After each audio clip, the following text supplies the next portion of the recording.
La construction d'une identité caribéenne, la perspective d'un futur commun, cette idée est avancée notamment par des leaders politiques tiers-mondistes ou socialistes de différents partis, de différents pays de la Caraïbe. Et cette idée repose généralement sur le constat que le système de plantation, en dépit de sa violence, a généré un système de signification dans lequel les personnes nées de l'esclavage, indépendamment de leur position sociale, se reconnaissent. La culture créole, comme le dit le philosophe Édouard Glissant, aurait créé un sens profond de la relation. Un sens profond de la relation. Alors, la solidarité qui en découle serait une des caractéristiques de cette région multiraciale, contrepoids obligé des relations humaines souvent violentes sur les habitations. Ce trait serait partagé par les héritiers du système plantationnaire. On peut rapprocher ces assertions de ce que Aimé Césaire appelle le miracle antillais, et que l'on pourrait étendre aisément à l'ensemble de la Caraïbe. Par-delà ces divisions, ce peuple a toujours su, en vue de l'essentiel, retrouver des profondeurs, les secrets que l'on eût pu croire perdus et les ressources inépuisables de la solidarité humaine, solidarité dans le deuil, solidarité dans le travail, solidarité enfin dans l'espérance et le progrès. Donc, fin de citation du texte de Césaire.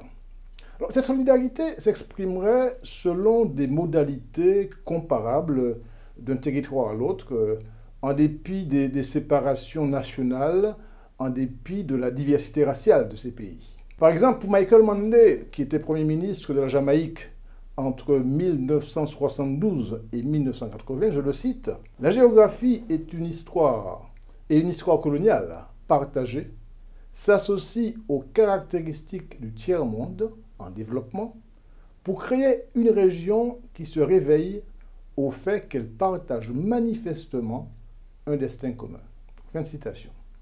Alors, quelques années après, le chef du gouvernement révolutionnaire de Grenade, Maurice Bishop, faisait une déclaration similaire. Il nous dit, je le cite, « Nous, peuple de cette région, travaillons à construire un sens collectif de l'identité. » Alors, d'autres militants se veulent encore plus précis et envisagent même à long terme une intégration politique progressive en forme de cercle concentrique.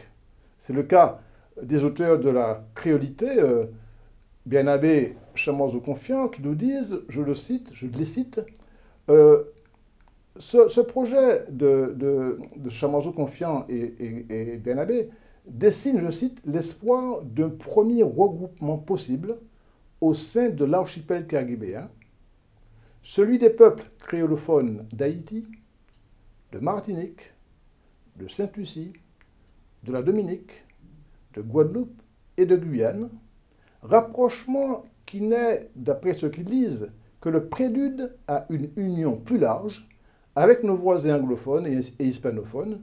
C'est dire pour nous, ajoute-t-il, l'acquisition d'une éventuelle souveraineté mono-insulaire ne saurait être qu'une étape que nous souhaiterions la plus brève possible sur la route d'une fédération ou d'une confédération caraïbe, seul moyen de lutter efficacement contre les différents blocs à vocation hégémonique qui se partagent la planète. Fin de citation de Bien-Abbé, Chamoiseau et Confiant.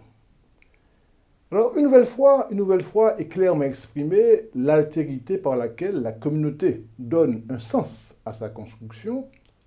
Une des raisons de l'existence d'une Caraïbe unie est la nécessité de transcender l'insularité et tous les inconvénients qui sont attachés à l'exiguïté dans un monde où, finalement, le poids de la parole se mesure à la taille des marchés économiques et à la puissance militaire des grands ensembles.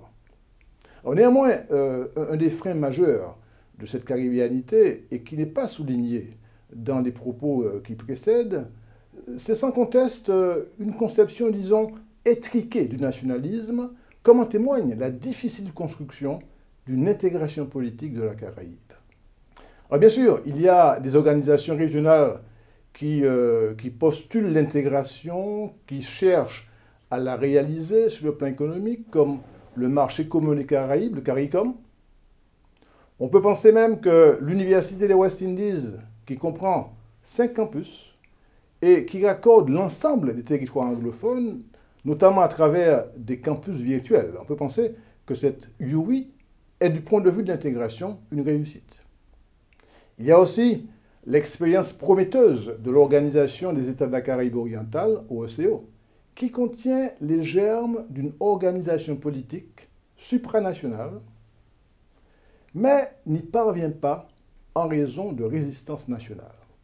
Alors bien sûr, nous allons consacrer une communication à la coopération et à l'intégration régionale.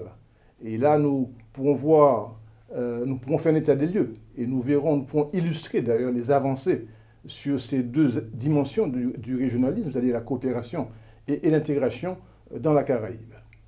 À ce jour, la seule expérience d'intégration qui a vu le jour date de l'époque coloniale. Il s'agit de la Fédération des West Indies. Une fédération précoce mais éphémère.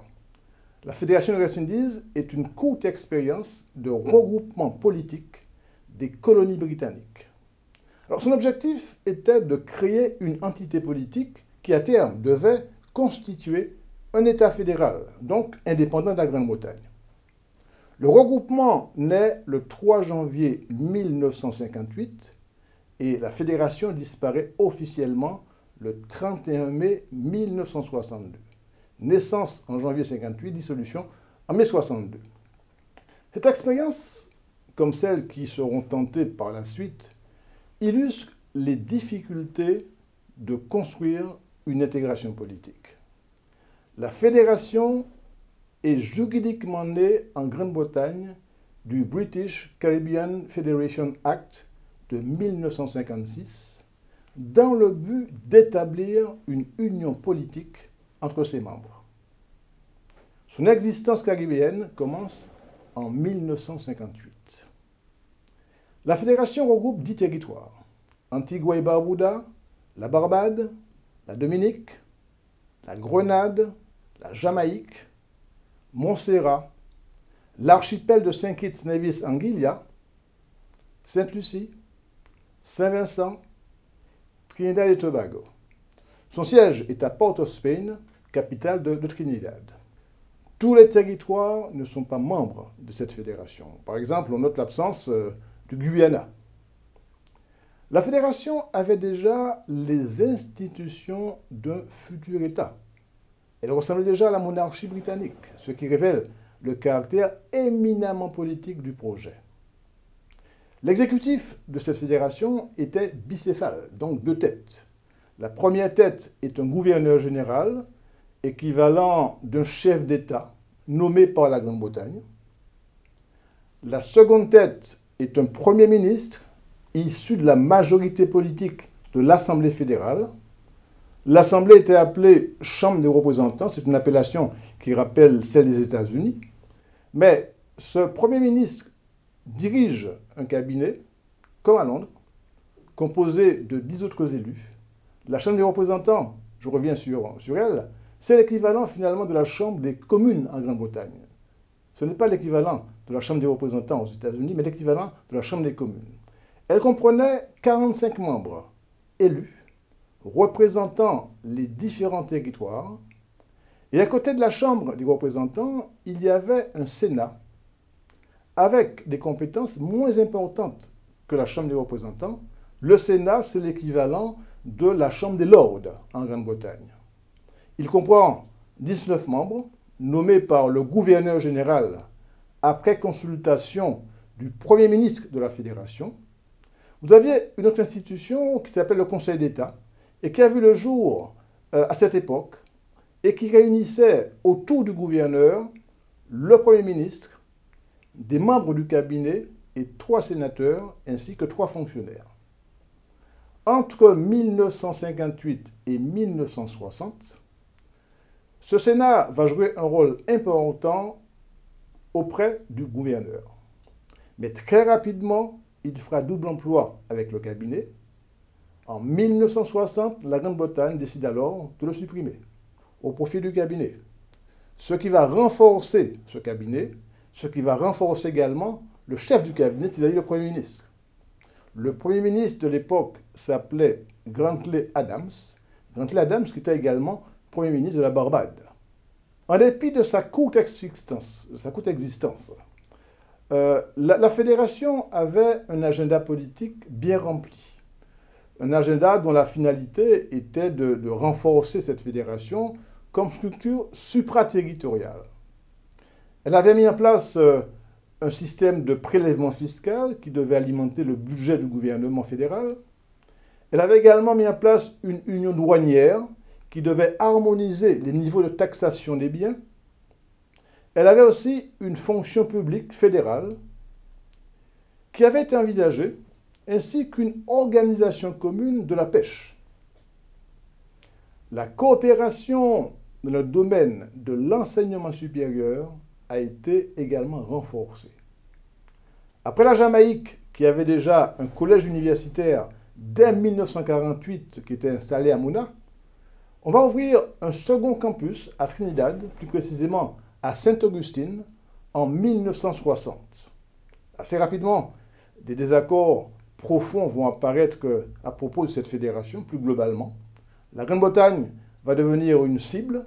Certains vont considérer que cette Grande-Bretagne imposait une organisation administrative, une gouvernance qui n'avait pas été conçue sur place dans la Caraïbe. D'autres désaccords vont apparaître et vont porter sur le programme politique de la fédération, ce qui témoigne là encore d'une résistance très forte des territoires à céder du pouvoir à la fédération. Dans ce groupe de 10 membres, la Jamaïque était le territoire avec la population la plus importante. L'opposition jamaïcaine estimait, elle, que la contribution du pays était trop importante rapportée aux gains de l'expérience pour la Jamaïque. Et pour faire face à cette contestation de l'opposition, Norman Manley, le Premier ministre de l'époque à la Jamaïque, il va s'en remettre au peuple. Il va, en clair, organiser un référendum sur le maintien ou pas du pays au sein de la fédération.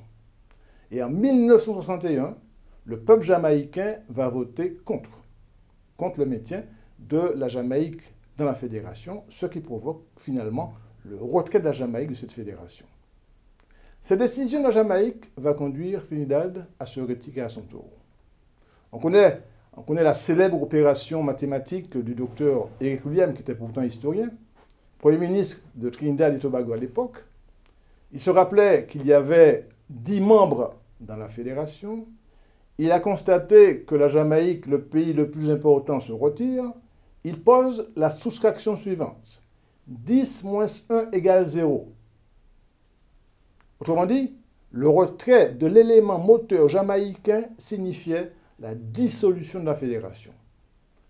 À son tour, Trinidad quitte la fédération, qui est dissoute en janvier 1962.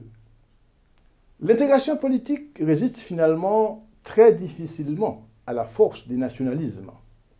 Brandi généralement face aux métropoles coloniales, le nationalisme peut aussi, quand il est exacerbé, il peut aussi être un frein à l'intégration régionale dans la Caraïbe, comme ailleurs.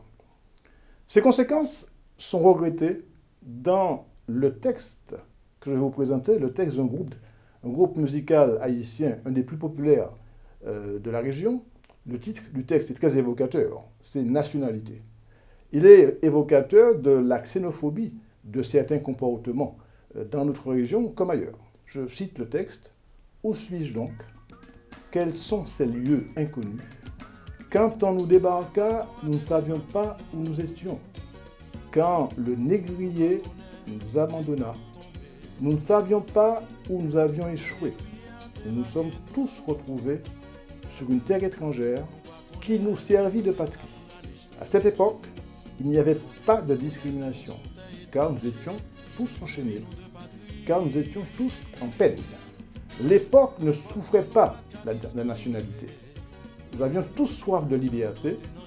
Il n'y avait ni Haïtiens, ni Dominicains, pas même d'Américains. Si j'étais né à Guadeloupe, on m'appellerait Guadeloupéen. Si j'étais né à New York, on m'appellerait Américain. Si jamais j'étais né à la Martinique, on m'appellerait Martiniquais. C'est parce que je suis né en Haïti qu'on m'appelle Haïtien. Mais nous sommes tous Haïtiens, quelle que soit notre nationalité. Nous avons tous la même faim de justice et d'égalité. Sous ce beau ciel bleu, mes amis, quelle que soit notre nationalité, nous sommes tous dans le même bateau.